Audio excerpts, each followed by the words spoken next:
पुंडलिक वरदा विठ्ठल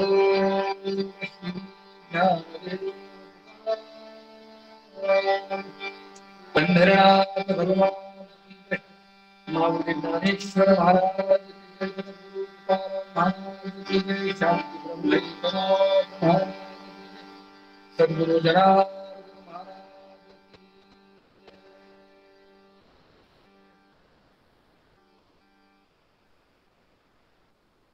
जगद्गुरु तुकोबर यांच्या गाठीवर भाष्य करायचं इतकी सोपी गोष्ट नाही.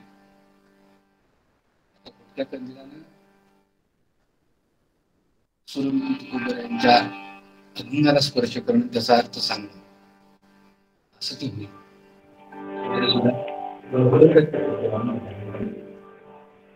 निरूपणासाठी तुकोबर यांना त्याच्यातला अभंग होते. आजच्या भागातून तुकोबरायांची जी आध्यात्मिक साधन आहे, त्यांची जी अवस्था, त्या अवस्थेचं वर्णन तुकोबरायांनी आजच्या भागातून मांडलेलं आहे. अभंग आपण श्रवण करूया आणि मग त्यावरती आपण बोलू. हरी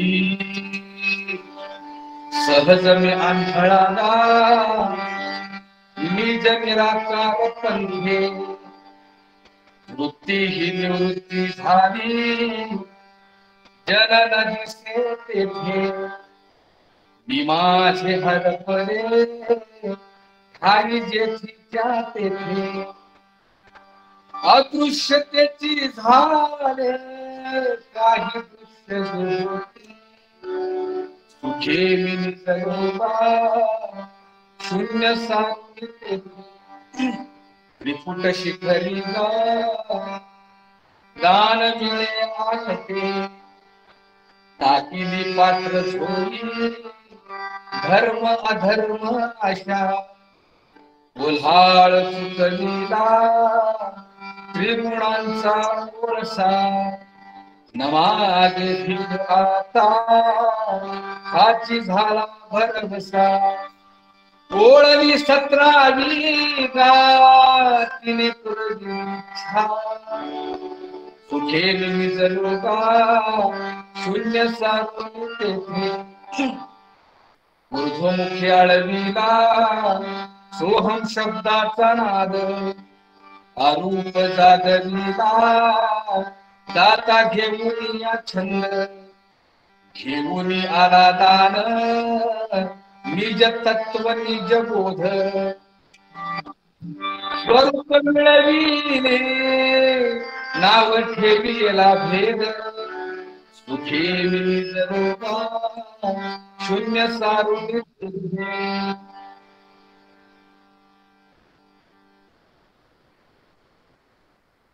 शब्द हा बहुसार उपकाराची राशी, म्हणून चालविला मागे येतील त्याशी, मागून आली वाट सिद्ध ओळीची तैसी, तरले तरती गा आणि कही विश्वासी, सुखे निजलो शून्य सारून तेथे, वर्मते एक आहे दृढ धरावा भाव, जाणीव नागवण नेदी लागो ते ठाव, म्हणून संगताती सेवी अद्वैत भाव, तुका म्हणे हाची संती मागे केला उपाय, सुखे निजलो शून्य सारून त्रिकुट शिखरी दान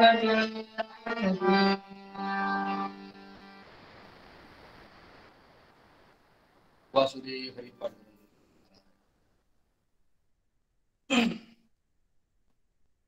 उपस्थित मायाबाप बंधुजन,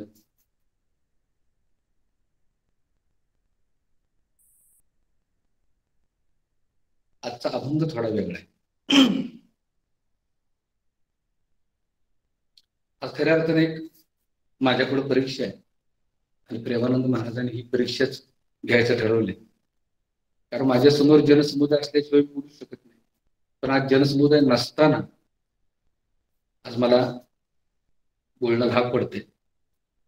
काय हरकत नाही. आज मीच माझ्याशी बोलणार आहे. तुम्ही अप्रत्यक्षरित्या आजची प्रवचन सेवा श्रवण करणार. माझी सर्वांना, सर्व बंधुजनांना कळकळीची हात जोडून विनंती. प्रवचन श्रवण करत असताना देहबुद्धी बाजूला ठेवून मी देह नाही, देह माझा नाही, मी देहावेगळा निसंग परतत्व परब्रह्म आहे, याची जाणीव ठेवून, याचं भान ठेवून आपण प्रवचन श्रवण करा. तर निश्चितपणानं आपल्याला या अभंगाची उकल समजून घेता येईल. कारण संतांच्या आयुष्याचा, संतांच्या जीवनाचा, संतांच्या जगण्याचा जर आपण सूक्ष्म पद्धतीने विचार केला तर आज ज्यांच्याविषयी आपण बोलतोय ते तुकोबराय स्वतः सिद्धाची अवस्था, साधूची अवस्था सांगतात. ती अवस्था काय? जगात पिशाच्य अंतरी शहाणा सदा ब्रह्मी जाणा निमग्न. ज्या वेळेला जीव देवरूप होतो, जीव आत्मस्वरूपानं वाटचाल करतो, आत्मतत्वात विलीन राहतो, ब्रह्मानंदात तल्लीन राहतो, त्यावेळेला त्या अव्यक्त परमात्म्याचं वर्णन त्याला सहज उमगू लागतं.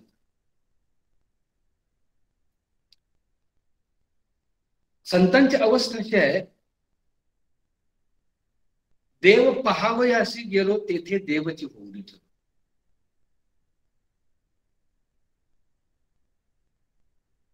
आपली अवस्था अशीच झाली पाहिजे. तुम्ही प्रवचनाला श्रवणासाठी बसले आहात, प्रवचन श्रवण न करता ते प्रवचन जगा. संतांना जो आलेला अनुभव आहे तो अनुभव घेण्याचा प्रयत्न करूया.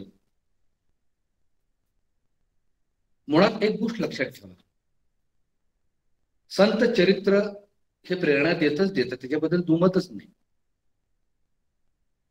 संतांची चरित्र हे पाहिजेच, पण नुसतं चरित्र सांगून उपयोग नाही. तर संतांच्या आयुष्यामध्ये ध्यान साधनेनं, नामस्मरणानं, भगवत भक्तीनं, भावाच्या बळानं त्यांना आलेला प्रतिकूल परिस्थितीत अनुकूल आलेला अनुभव, परब्रह्मतत्वाची झालेली जाणीव नव्हे नव्हे तर देहरूपात असताना प्रत्यक्ष संत देव कसे झाले ही अनुभूती प्रत्येक साधकाला, प्रत्येक श्रोत्याला, प्रत्येक प्रवचन ऐकणाऱ्याला ते आली पाहिजे. आम्ही चरित्र ऐकून सोडून देतो. तुकोबरायांनी 4,500 अभंगांची गाथा लिहिली. माऊलींनी 9,000 ओव्यांची ज्ञानेश्वरी लिहिली. नाथाने 21,000 ओव्यांची भागवत लिहिला. भूमिका अशी आहे, त्यांनी त्यातून चरित्र सांगितलं नाही, तर त्यांच्या आयुष्यात आलेले जे अनुभव आहेत ते अनुभव तुम्हाला श्रोते मंडळींनी सांगितलेले आहे. परब्रह्मतत्वाची अनुभूती कशी येते म्हणण्यापेक्षा परब्रह्माचं वर्णन ऐकत ऐकत ऐकत ऐकत जीव परब्रह्मरूप कसा होतो, यासाठी हे संतांचं साहित्य आहे. आपण लक्षात ठेवा. एक छोटासा दृष्टांत.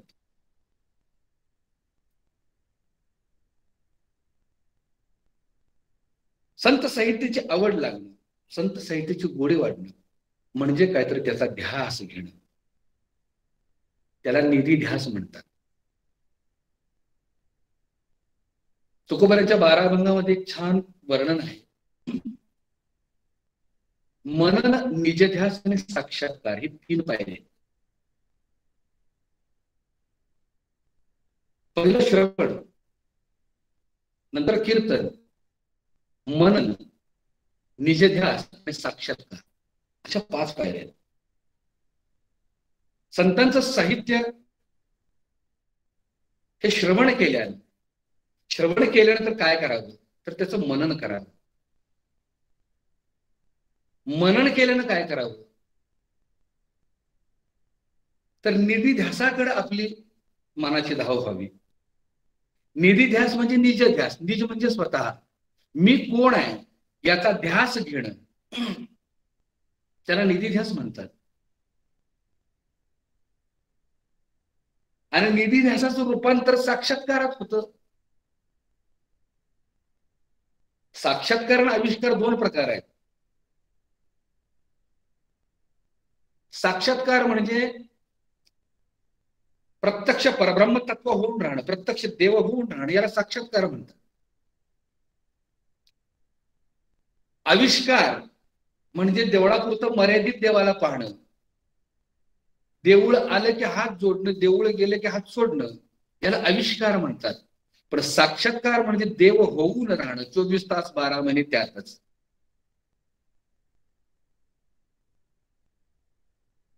तुकोबराय सदेह वैकुंठाला गेले, या शब्दाचा अर्थ काय, तर ते देव होऊन राहिले. आज तुकोबरायांच्या वैकुंठ गमनाबद्दल बरेच तर्क वितर्क लावले जातात, तिकडे आपल्याला जायचं नाही. पण इतकं तरी माहित आहे आम्हाला की तुकोबराय सदेह वैकुंठाला गेले. भावंडांनो, मी आपल्याला आत्मस्वरूपाकडे, आत्मस्थितीकडे आणतोय. आजचा तुकोबराचा जो अभंग आहे, सहज मी आंधळा गा, हा वर करणे अभंग नाही आहे. प्रचंड अभ्यास पूर्ण त्यासाठी दृढ विश्वासाची आणि अखंड चिंतनाची अत्यंत गरज आहे. त्रिकुट शिखरी गा दान मिळे येते, या शब्दाचा अर्थ काय ते आपण पुढं पाहू. पण तुकोबराय सदेह वैकुंठाला गेले म्हणजे नेमकं काय. आपण चित्रपट पाहिलेला आहे प्रभात फिल्म कंपनीचा, त्यामध्ये तुकोबराच्या वेळेला वैकुंठ गमनाचा प्रसंग त्या चित्रपटात दाखवलेला आहे. मग भगवंत गरुड घेऊन येतात नाही का, आणि मग तुकोबराय त्या अंबारीत बसतात गरुडाच्या, आणि मग तो कुठेतरी आकाशामध्ये तुकोबराय गुप्त होतात, देहासहित जातात. तर भावंडांनो, कधी हा विचार केला का की तुकोबराय ज्या अर्थी देहासहित गेले, त्या अर्थी आपण सुद्धा गाव बदलत असतो. त्या गावावरून त्या गावाला, त्या गावावरून त्या गावाला जात असतो. ज्या गावाला जातो त्या गावाचा पत्ता आपल्याला माहित असतो. तसं तुकोबराय सदैव वैकुंठाला गेले म्हणजे त्यांनी पत्ता वगैरे काय सांगितलं असेल की आपल्याला. बरं, जे गेले तरी पत्ता शोधण्याचा आपण प्रयत्न केला का. वैकुंठाला गेले पण पत्ता शोधला का, कारण वैकुंठाचा पत्ताच तुम्हाला माहित नाही. आणि तो पत्ता साधकाला माहित आहे, सद्गुरूला माहित आहे, की ज्यानं अनन्य भावे सद्गुरूला शरण गेलेला आहे, ज्यानं अनुग्रह घेतलेला आहे, त्याला तो पत्ता माहित आहे. तो पत्ता कुठला, तर हरिपाठामध्ये ज्ञानेश्वर महाराजांनी इतक्या सोपी पद्धतीने सांगितलेलं आहे, ज्ञानदेव पाठ हरे हा वैकुंठ. हरीच जर वैकुंठ असेल, भगवंत जर वैकुंठ असेल, तर तुकोबराय वैकुंठाला गेले म्हणजे काय, तर जिवंतपणे तुकोबरायांचा देह हा देवरूप झाला, हा त्याचा अर्थ आहे. देहात असतानाच जीव देवरूप झाला म्हणजे तुकोबराय देवरूप झाले.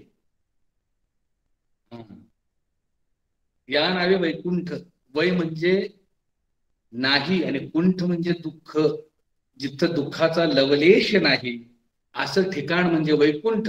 आणि ते ठिकाण हे शाश्वत सुखाचं ठिकाण आहे, चिरकाल टिकणाऱ्या सदच्चित आनंद रूपाचं ठिकाण आहे. आणि त्या ठिकाणी तुकोबराय जाऊन विराजमान झाले. आणि मग तिथून सांगता, सुखे मी निजलोगा शून्य सारुनी तिथे, आणि त्रिकुट शिखरी गा दान मिळे.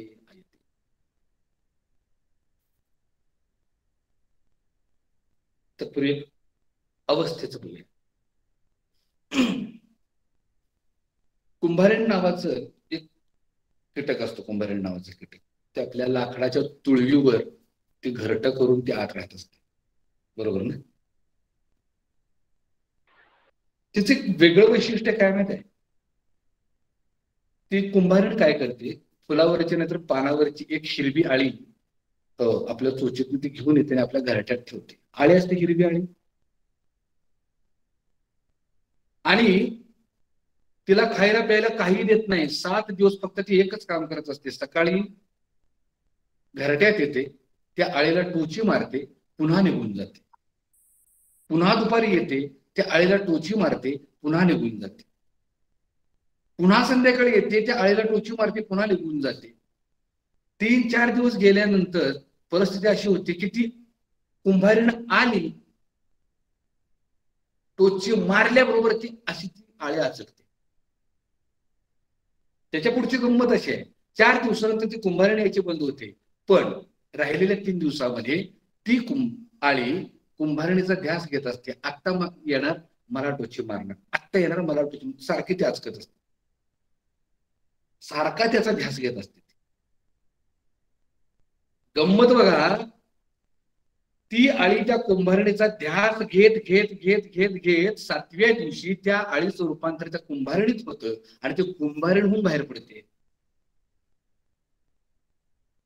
कळतोय का अर्थ? तुकोबऱ्यांची ती अवस्था झाली, आणि तुकोबरा देव शोधायला गेले, देवरूप कधी झाले हेच कळलं नाही. आणि मग त्यांच्या मुखातून जो 5वा वेद बाहेर पडला, तो गाथा नावाचा वेद, तो ह्या अवस्थेतून बाहेर पडलेला आहे, सहज नाही बाहेर पडलेला. ती अवस्था निर्माण व्हावी लागते. लक्षात ठेवा. अभंगाचा सुरुवात, सहज न आंधळा गा निज निराकार पंथे, वृत्ती ही निवृत्ती झाली जन न दिसे तेथे. वृत्तीच जर रिटायर झाली तर वृत्तीमध्ये असणाऱ्या ज्या काही जळमटी आहेत, ज्या काही प्रापंचिक वेदना आहेत, विषय आहेत, विकार आहेत, तेच संपले. राहता राहिला फक्त अद्वैत भाव.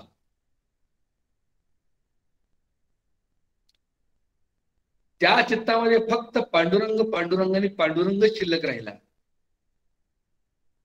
आणि मग त्या चिंतनातून आलेला अनुभव तुकोबराय म्हणतात. आता थोडासा हा विषय घेत घेत एक शंका आपण दूर करूया. ती शंका अशी आहे, या ठिकाणी तुकोबरायांनी एक प्रमाण दिले त्या अभंगामध्ये, ऊर्ध्वमुखे आळविला सोहम शब्दाचा नाद, अरूप जागविला दाता घेऊन या छंद. तुकोबरायांकडे पाहताना आम्ही वेगळ्या अर्थानं पाहतो. बघा ना, गंमत अशी आहे, तुकोबराचा एक अभंग आहे, तो अभंग असा आहे, नाम संकीर्तन साधन पै सोपे, जळतील पापे जन्मांतरीचे. या अभंगाचं शेवटून पहिलं कडवं असं आहे, शेवटून पहिलं, रामकृष्ण हरी विठ्ठल केशवा, मंत्र हा जपावा सर्व काळ, याविण असता अनेक पै साधन, वाहतसे आण विठोबाची. तुकोबरायांनी रामकृष्ण हरी विठ्ठल केशवा मंत्र हा जपावा सर्व काळ म्हटलेला आहे, आणि पुढे काय म्हटले त्यांनी, आण घेतलेली आहे, शपथ घेतलेली आहे. याच्यापेक्षा वेगळं काय असेल तर मी शपथ घेतो.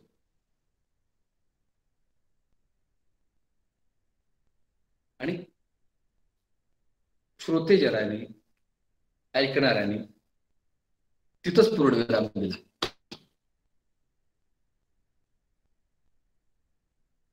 जे अनिर्वाच्य साधन आहे, जे महावाक्य आहे, जे सबीज नाम आहे, तिकडे जीव वळायलाच तयार नाही. का? तुकोबराने सांगितले याच्या पलीकडे दुसरा मंत्र नाही. पण तुकोबरायांच्या साहित्यातली गमक आमच्या लक्षात आली नाही. तुकोबराने रामकृष्ण हरी विठ्ठल केशवा वासुदेवा नारायणा पांडुरंग हा मंत्र म्हणून सांगितलेला आहे, नाम म्हणून सांगितलेलं नाही. बघा, त्याच्या पलीकडे आम्ही गेलो नाही. आम्ही रामकृष्ण हरी पुरतं मर्यादित तुकोबरायांना पाहतोय. पण तुकोबरायांच्या आजच्या अभंगाचं जर वैशिष्ट्य पाहिलं तर तुकोबराय हे आत्मतत्वाला धरून आजचा अभंग लिहितात. आत्मानुभूती सांगतात, ध्यानाला आलेला अनुभव, चिंतनातून आलेला अनुभव तुकोबराच्या अभंगातून सांगतात. म्हणजे मंत्र रामकृष्ण हरी आहे, पण नाम काय आहे हे एका अभंगामध्ये, गुरुपरंपरेच्या अभंगामध्ये तुकोबराने सांगतात. इतकं गोड सांगितलेलं आहे की बाबाजी आपुले सांगितले नाम आणि मंत्र दिला रामकृष्ण हरी.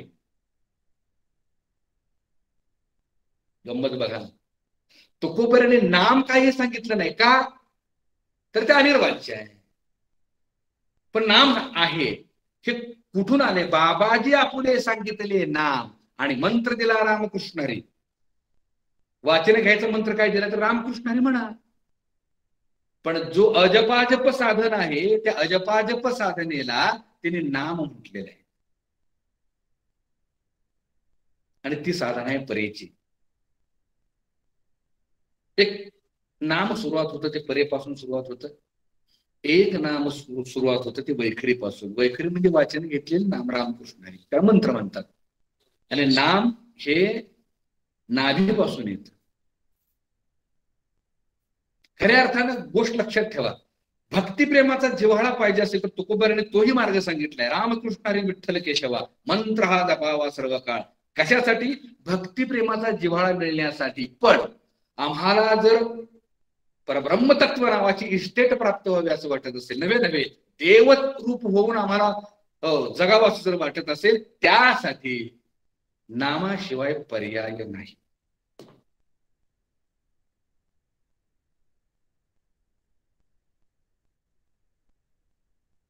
अजपाजप साधनेच वर्णन, अनिर्वाच्य साधनेचं वर्णन, महावाक्याचंच वर्णन आजच्या भागातून तुकोबराय करतात. महावाक्याचं वर्णन करतात.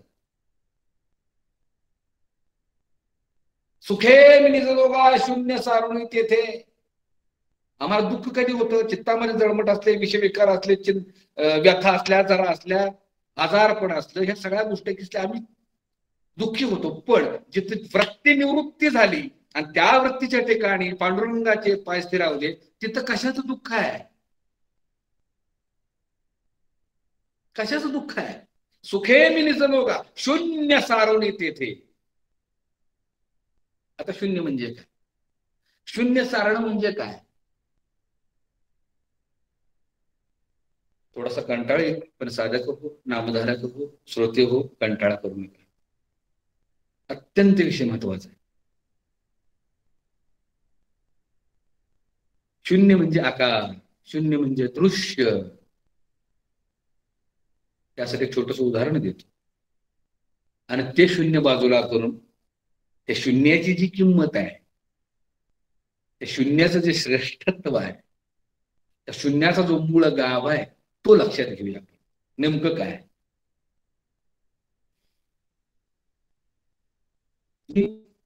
फळ्यावरती शून्य काढा.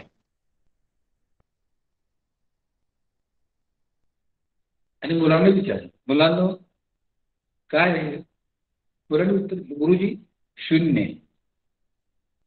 त्या फळ्यावरती शून्य पुसू द्या.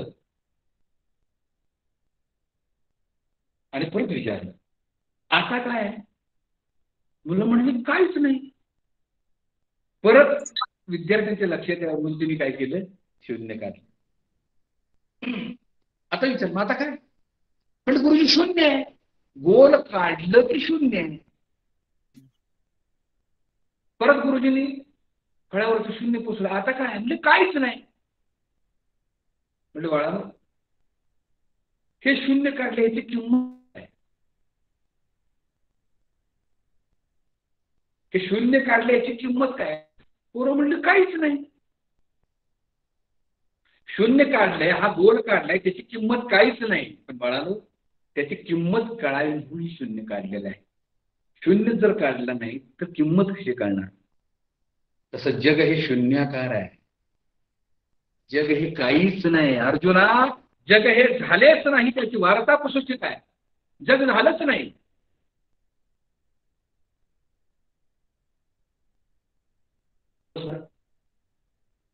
आम्हाला डोळ्याने सगळं जग दिसते, त्याला नाहीच असं म्हणते. नाहीच आहे ते उभं काय, शून्य ज्याच्यासाठी शून्य काढलेला आहे, जो अनाकलने आहे, जो निर्गुण परमात्मा आहे, जो निराकार आहे, निज निराकार पण ते जो निराकार आहे तो कळावा. ब्रह्मरूपा आकाराचा शेवटी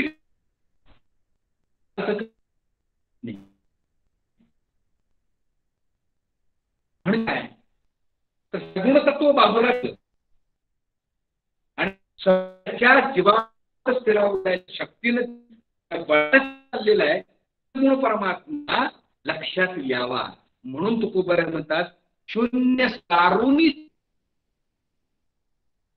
आकारने बाजूला केला आता निराकाराला मी स्वीकारला.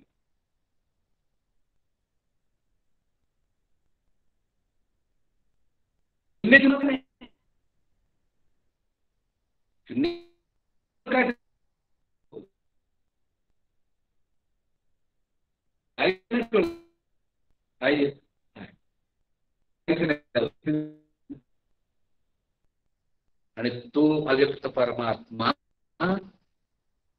हृदय सिंहासनी दृढ व्हावा. साधकाची प्रत्येक नामधारकाची दुरी आणि तो सत्ता दाखवणारा तुकोबऱ्यांच्या आयुष्यात कोण आहे तर बाबाजी चैतन्य. नामदारांचे गोड अजून नाही याच बाबा अहंकारनिशी घनदा पूर्वचने मला भेटले वरवंत ते मार्ग दालेला चुकट गा नरहरी रामा गोविंदा वासुदेव. म्हणताना म्हटले नरहरी रामा गोविंदा वासुदेवा. बघा तुकोबरा सुद्धा म्हणतात रामकृष्ण हरी विठ्ठल केशवा. इथंही नामदार म्हणतात नरहरी रामा गोविंदा वासुदेवा. विचार एक बोल सुस्पष्ट बोलावा. तो बोल कुठला,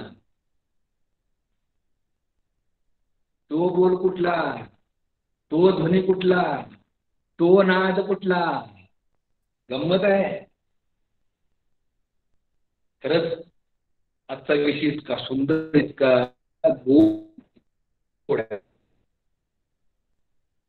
ज्ञानोबराने तरी इतकं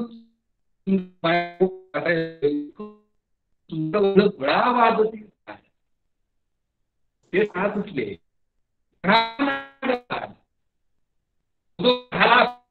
वेळ उठा वाचे गोपाळुगा. काही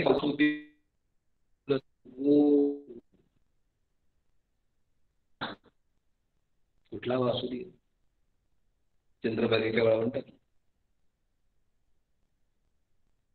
पंढरपूर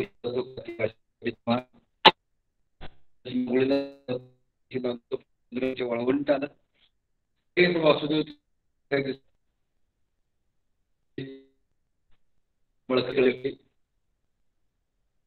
खूप असतो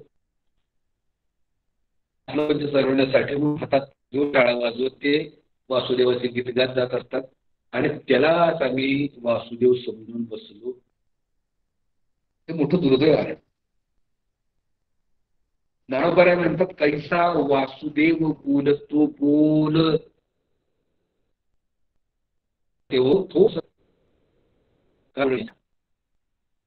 तो वासुदेव कोण संधीफोड. माझे सद्गुरू जनार्दन महाराज इतकं सुंदर संधीफोड करतात. वासुदेवाचा अर्थ इतका सुंदर सांगितला माझ्या सद्गुरूंनी की बाबा रे वासुदेव म्हणजे वास करणारा देव.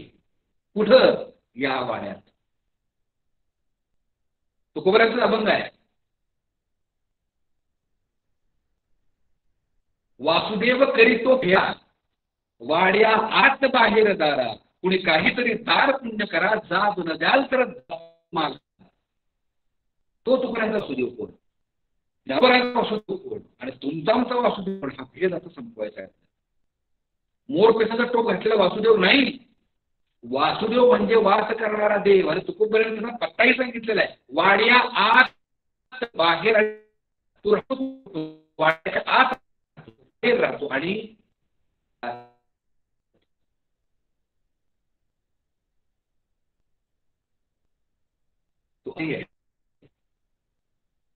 तो बाहेर विस्तार आणि तो मुख्य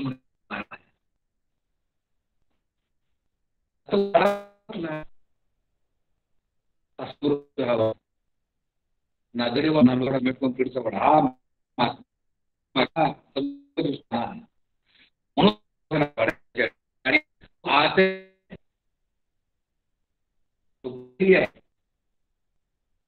मुख्यत्वे उभा कुठे आहे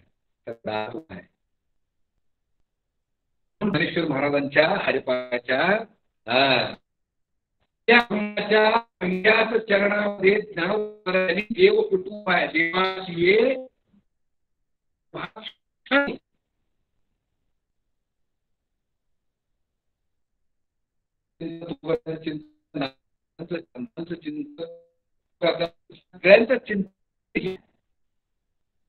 चिंतन आम्ही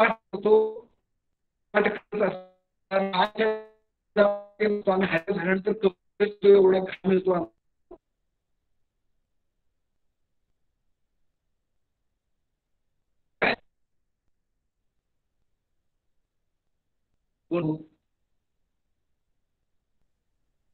आम्ही हरिपाठ करतो याचे भान नसतं आम्ही टाळ वगैरे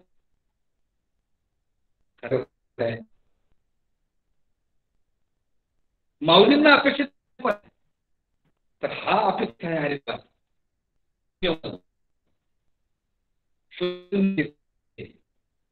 समजा पाणी पडू द्या एक हा परमा आहे सासुरी बेवड्याच्या का भावबंदी हा म्हणजे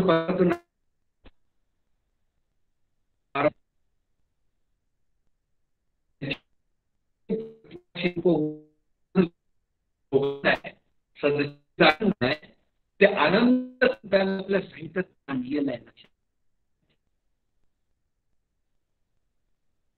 हरिपाठ म्हणजे हाण्याचा अभ्यास पाठ म्हणजे अभ्यास ग्रहपाठ साधोदर ग्रह म्हणजे घरी करण्याचा अभ्यास म्हणजे घरी जो अभ्यास दिला जातो त्याला ग्रहपाठ म्हणतात हरिपाठ म्हणजे मैदानाचा अभ्यास हाण्याचा अभ्यास आणि त्या 28व्या भंगामध्ये ज्ञानोबरायांनी सांगितले देवाची ये द्वारी उभा क्षणभरी दादा दादा खूप छान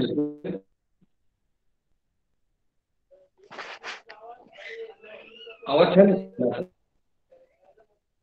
दादा आवाज येतो तुमचा आता व्यवस्थिशीर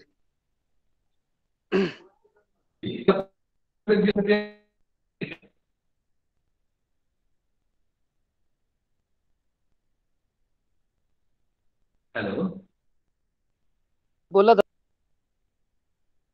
देवाची ये द्वारी उभा क्षणभरी तेणे मुक्तीचारी साधी देवाच्या दारात क्षणभर उभं राहिल्यानं चारही मुक्त प्राप्त होतात जर असं असतं तर या महाराष्ट्रभरामध्ये कोट्यावधी मंदिर आहेत प्रत्येक मंदिराच्या समोर एक 10 जण जर उभे राहिले तर सगळीच मुक्त झाली असते किंबहुना देवाच्या दारामध्ये रात्रंदिवस बसलेले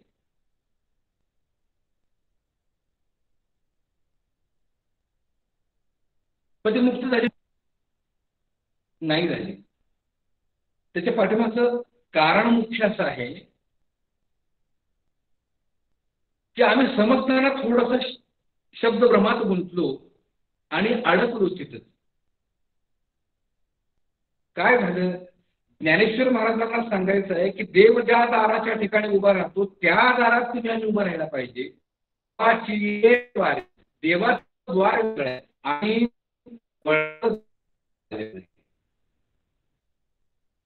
समजून घ्या देवळाचं लाकडाचं असतं लोखंडाचं असतं भले सिमेंटचं असतं देवाचं द्वार कशाच असतं? मायबाप बंधूच्या भूमिका समजून घ्या. देवाची द्वारी हा माऊलींच्या हरिपाठातला पहिल्या अभंगाचा पहिला शब्द आहे, देवाची द्वारी. हे जर लक्षात आलं नाही आम्हाला तर पुढच्या अभंगाकडे जाण्यात काही अर्थच नाही. कारण अखंड हरिपाठ हा माऊलींच्या अवस्थेचं वर्णन करणारा हरिपाठ आहे. अखंड गाथा किंबहुना आजचा अभंग हा तुकोबरायांच्या अवस्थेचं वर्णन करणारा अभंग आहे. मी मगाशी नामदेव महाराजांचं उदाहरण दिलं, तोही अभंग हा अवस्थेचं वर्णन करणार आहे. अनुहत वाजती टाळ अनुक्षीर गीत रसाळ अनुभव तन्मय सकळ नामा म्हणे केशव कृपाळू का. ही अनुभूती आहे. अनुहत वाजताचा अर्थ काय? अनुत म्हणजे काय? देव ज्या दाराच्या ठिकाणी उभा आहे त्या ठिकाणी जो ध्वनी होतो त्याला अनुध्वनी म्हणतात. जो स्वयंभू आहे, जो भगवंताने अर्जुनाला 11व्या अध्यायात दिला तो ध्वनी शिवाच्या चिंतनातून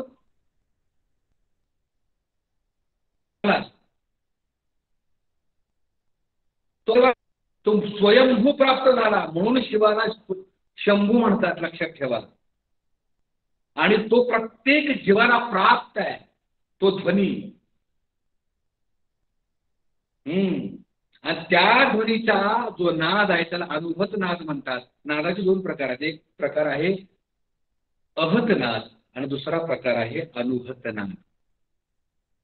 अहत नाद म्हणजे वस्तूवर वस्तू आपटली की जो नाद निर्माण होतो त्याला अहत नाद म्हणतात. वाद्यावर हात टाकला की जो नाद निर्माण होतो त्याला अहत नाद म्हणतात. समजून घ्या मी काय म्हणतोय. हातावर हात आपटला की जो नाद निर्माण होतो त्याला टाळी म्हणतात, म्हणजेच अहत नाद म्हणतात. पण अनुहत म्हणजे काय? कोणत्याही वाद्याविना वस्तूविना पदार्थाविना जो ध्वनी निर्माण होतो त्याला अनुभत नाद म्हणतात. आणि तो अनुभत नाद नामदेवरायांनी अभंगाच्या शेवटी सांगितलं, अनुहत वाजती टाळ. आणि तेच टाळ माऊलींनी वाजवल्या. घुळघुळा वाजती टाळ झण झणा नादर साळ. आणि तो ध्वनी, त्या ध्वनीचा उच्चार कुठं होतो तर भगवंत ज्या ठिकाणी उभा आहे त्या ठिकाणी होतो. ही साधकाची दशा आहे. आणि हेच ज्ञानोबाराने देवाची द्वारी उभा क्षणभरी देव जिद्दा ज्या दाराच्या ठिकाणी उभा आहे तिथं हा अनुभत नादासह जीवा साधका नामधारका क्षणभर उभारा तेणे मुक्तीचारी साधी आहे. माऊलींनी रस्ता दाखवला नाहीये कारण आम्ही चुकीचेच रस्ते निघालो. कळला का अर्थ? जर आम्ही सगळं रूपाला देवाची द्वार उभा क्षणात धरी असं जर म्हणायला गेलो तर ज्ञानोबाराकडे विरोध करतात. ज्ञानोबाराने मान्य नाही. आम्ही ज्या देवळात देव उभा आहे हे जो देवळ समजतो, जो देव समजतो, दगडामातीच्या मंदिरामध्ये दगडामातीचा देव समजतो, हे ज्ञानोबांना मान्य नाही. माहिती आहे का? कारण पुरावा आहे तसा. काय पुरावा देतात ते पुरावा असे देतात, निर्जीव दगडाची काय करीशी सेवा तो तुझं निदैवा देईल काय. देव जवळी असता दासी आना तीर्था मुकलासी आता म्हणे ज्ञान दे. बोला, जो वासुदेव शरीर रूपी वाड्यामध्ये त्याचं येणं जाणं अखंड आहे, भगवंत करतो आणि निर्जीव दगडाची सेवा करायला जातो. दगडाच्या देवळात जातो, दगडाच्या मूर्तीचं दर्शन घेतोय, बाहेर येतोय. ज्ञानोबराय परखड मत माणसं आपली. मग ज्ञानोबरायनं देवाच्या दारात उभं राहिलं मान्य आहे. एक तर मग चुकलंय. नाहीतर मग ज्ञानोबरायांचं म्हणणं समजा द्वारी म्हणजे या मंदिरात दत्तद्वाराच्या ठिकाणी परब्रह्माचा वास आहे.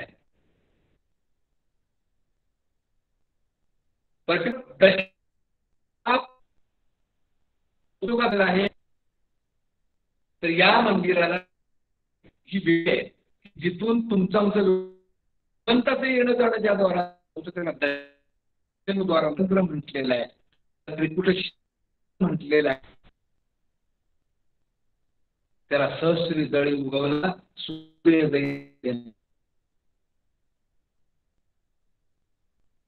आणि म्हणून पुढच्या 28 कडे जाण्यापेक्षा देवाची द्वारे या शब्दावर आपल्या साधकांचं, विद्यार्थ्यांचं, श्रोत्यांचं चिंतन झालं. ऍज इट जसंच्या तसं तुकोबरायांनी या अभंगातून तेच सांगितलेलं आहे. सहज मी आंधळा गा निज निराकार पंथे, वृत्ती हे निवृत्ती झाली जन न दिसे तेथे, मी माझे हरपले ठाई जेथीच्या तेथे, अदृश्यतेचे झाले काही जे दृश्य होते, सुखे मी निजलो गा शून्य सारुणी तेथे, त्रिकुट शिखरी गा दान मिळे आयते. त्रिकुट शिखर म्हणजे शिखर म्हटलं की आम्हाला डोंगर पर्वत हेच आठवतं, पण त्रिकुट शिखर या शब्दाला अनुसरून आणखीन एक अभंगामध्ये निवृत्तीनाथांच्या तो शब्द आलेला आहे. तो शब्द किती गोड आहे बघा. म्हणजे त्रिकुट हा शब्द कशासाठी वापरला आहे? त्रिकुट पर्वत नाही, निवृत्तीनाथांचा सुद्धा गोड अभंग आहे. फळले भाग्य माझे धन्य झालो संसारी, श्री गुरु भेटले हो त्याने धरिये करी, पश्चिमास आले आत्मा जेथे निर्धारी, आणि त्रिकुटावरी नांदे, त्रिकुटावरी नांदे, नांदे देखील पंढरी. तुकोबराचे सांगते कुठे खरी गा दान मिळे आहे.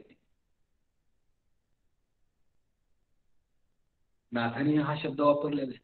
वारी हो वारी कागा देई मल्हारी, त्रिपुरारी हरी तुझ्या वारीचा मी भिकारी. हे रजोगुण तमोगुण आणि सत्वगुणाच्या पलीकडे नांदणारे पांडुरंगा, तुझ्या वारीचा मी भिकारी आहे.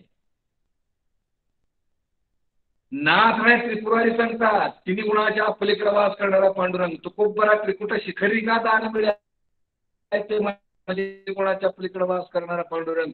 निवृत्तीनाथ तेच म्हणतात, रजोगुण तमोगुण आणि सत्वगुणाच्या पलीकडे वास करणारा पांडुरंग ज्या वेळेला या भ्रवे मंदिरी या मनुष्य देहाच्या दशमद्वाराच्या ठिकाणी स्थिरावलेला आहे, आणि तो मला कधी भेटेल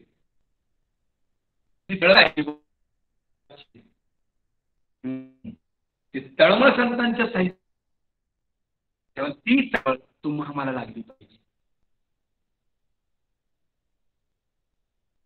पंढरी वारी सुद्धा नाही, पण कुठली पण हे समजून घ्यायला पाहिजे. पंढरीने ते सुख काय सांगू, वाचा बोलता नाही. निवृत्तीनाथ म्हणतात ते त्या सुखात तुम्ही काय वर्णन करू. असं ते सुख मला प्राप्त झालं, पण कधी त्रिकुट शिखरी गा दान मिळाले.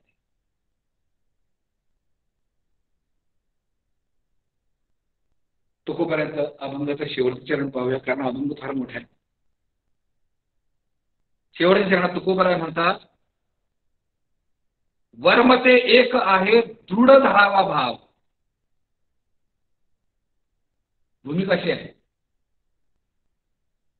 भक्ती आणि वैराग्याचे पुतळा म्हणजे तुकोबर आहे. पण नुसती भक्ती तुकोबराने केली नाही, तर त्या भक्तीला तुकोबराने ज्ञानाची जोड दिली, विवेकाची जोड दिली. आजच्या अभंगातून तुकोबरांची भक्ती आहेच आहे, पण भक्तीपेक्षा प्रभाव दिसतो कशाचा, तर तुकोबरायांच्या विवेकाचा, तुकोबरायांच्या ज्ञानाचा, तुकोबरायांच्या चिंतनाचा, तुकोबरायांच्या अवस्थेचा या ठिकाणी आपल्याला भाग दिसतो. आजच्या अभंगातून लक्षात ठेवा. मी नेहमी दुसऱ्या सांगत असतो, भक्ती असावं, प्रत्येक संतांनी भक्तीचं वर्णन केलेलं आहे. पण नुसती भक्ती असूनही उपयोग नाही. का नुसती भक्ती असून उपयोग नाही? भक्ती असून जर ते डोळच नसेल, जर त्याला ज्ञानाचे डोळे नसतील, जर त्याला विवेकाचे डोळे नसतील, तर कोणाची भक्ती करायची हा मोठा प्रश्न निर्माण होतो.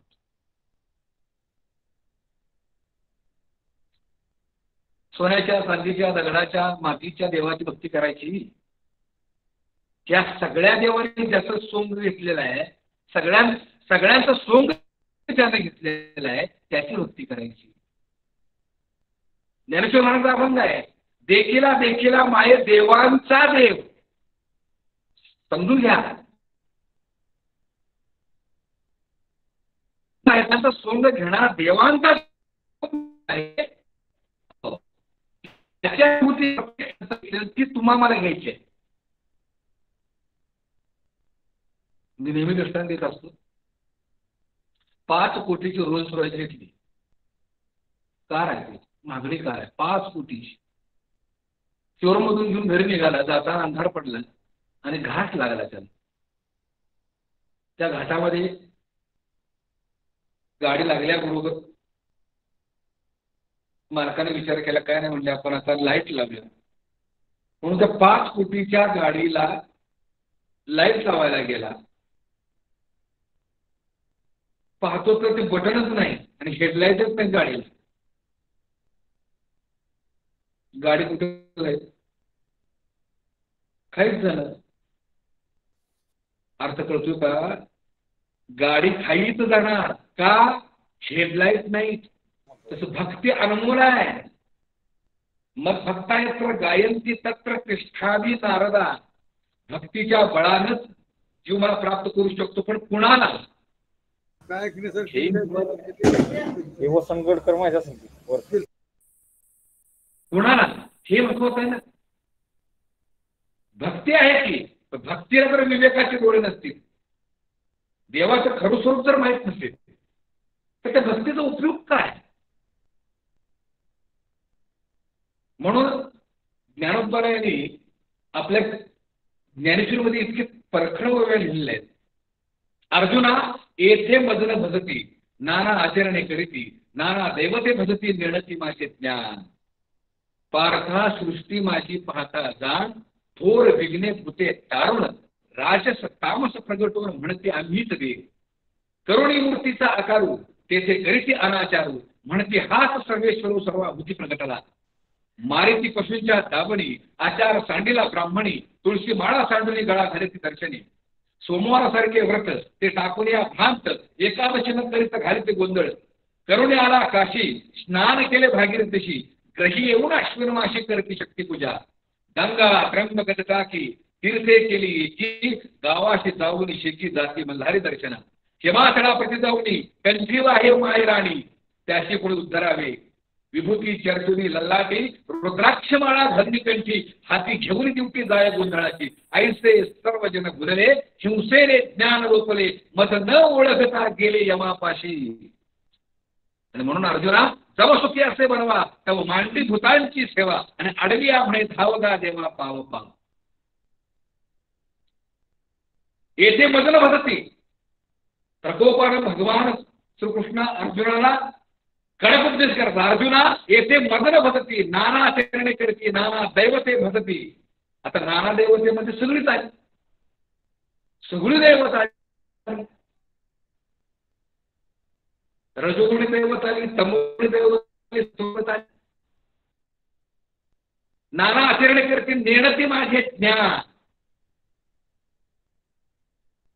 आणि म्हणून भगवंताने सुद्धा आपलं स्वरूप सांगताना स्पष्टपणे सांगितलं, हे विभूती आहे, त्या विभूती माझ्या म्हणून मी त्या विभूतीत आहे. तुला जर महाप्राप्त करायचं सगुण रूपानं, तर विभूतीच्या रूपानं मला पहा, पण त्यात अडकून पडू नकोस म्हणून 10व्या अध्यायात विभूती सांगितल्या आणि 11व्या अध्यायामध्ये स्वरूपाचं दर्शन अर्जुनाला घडवून दिलं.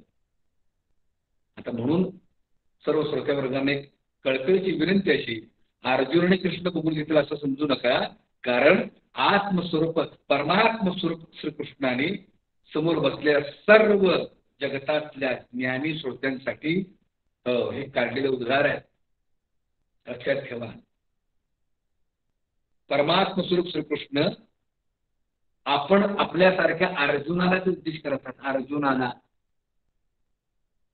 अर्जुना क्षत्रियाच्या वंशी जन्मावे तरी समरांगणी का भ्यावे, स्वामी काजी मारावे तरी पावावे माझे पद. तुझ्या क्षत्रियाच्या म्हणजे मनुष्य देहाच्या जन्माला आलेला आहे, मला प्राप्त करणं हा तुझा मुख्य हेतू आहे. जन्माला येण्याचं दुसरं कारण कुठलंच नाही. मला प्राप्त करणं, मला समजून घेणं नव्हे किंबहुना अर्जुना मीच होऊन राहणं हे तुझ्या जन्माचा हेतू आहे, लक्षात ठेव. आणि म्हणून नागराने गोड प्रमाण दिले, नरदेहाची नित्याने सचिदानंद पदवी घेणे एवढा अधिकार नारायण कृपावलोकने दिला. मनुष्य देहाच्याच ज्ञानानं नराचा नारायण होण्याचा अधिकार भगवंतांनी या मनुष्य देहाना दिलेला आहे, त्याचा उपयोग करून घ्या. संतांची पोट तिडकीची विनंती आहे, लक्षात ठेवा. आणि म्हणून या देहाचा उपयोग आणि या देहातील ज्ञानाचा उपयोग अजस्त परमात्माच प्राप्त करण्यासाठी आहे.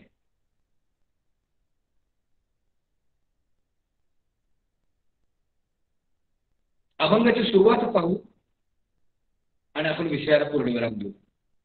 सहज मी आंधळा गा निज निराकार पंथे. तुकोबराने त्यांचा मार्ग सांगितलेला आहे. तो मार्ग कुठला तर निराकार पंथाचा त्याने मार्ग सांगितलेला आहे. वृत्ती हे निवृत्ती झाली जन न दिसे तेथे.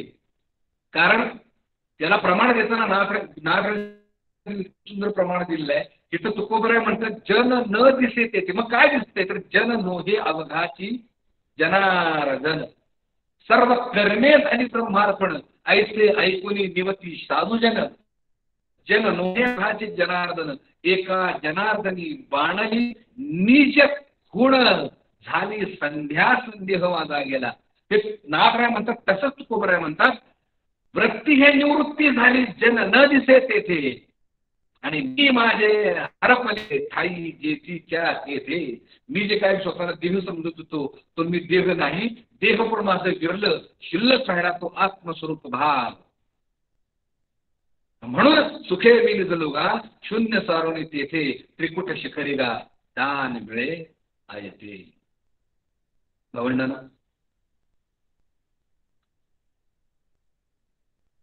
सुरू थांबावं वाटत नाही, पण वेळेची मर्यादा प्रत्येकाला आहे. त्यात आजचं प्रवचन म्हणजे मीच माझ्याशी बोलत होतो. तुम्ही सर्व आत्मरूप भगवत भक्त आवडलं. एक तास जे कोणाला सांगितलं 500 असतील 1000 असतील शांत चित्तानं या ठिकाणी अध्यात्माचं निरूपण तुम्ही श्रवण केलं.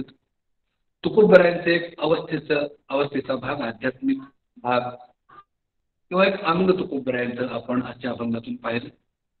शेवटी संतांचा अनुभव हा एक प्रकारे म्हणण्यापेक्षा मुळातच संत हे देवरूप आहेत.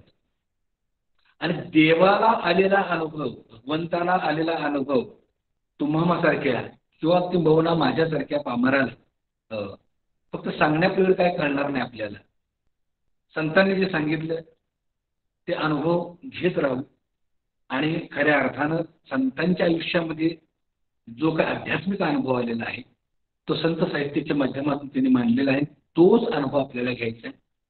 बाकी कीर्तन प्रवचनाच्या माध्यमातून आजकाल जो वेगळा भाग चाललेला आहे त्याला थोडासा फाटा देऊन आपण आपले काम तयार केले. आपण जर ज्ञानी झालो तर निश्चितपणानं संतांची पोटतिडी सर्वसामान्य जीवापर्यंत पोहोचेल यात शंका राहणार नाही.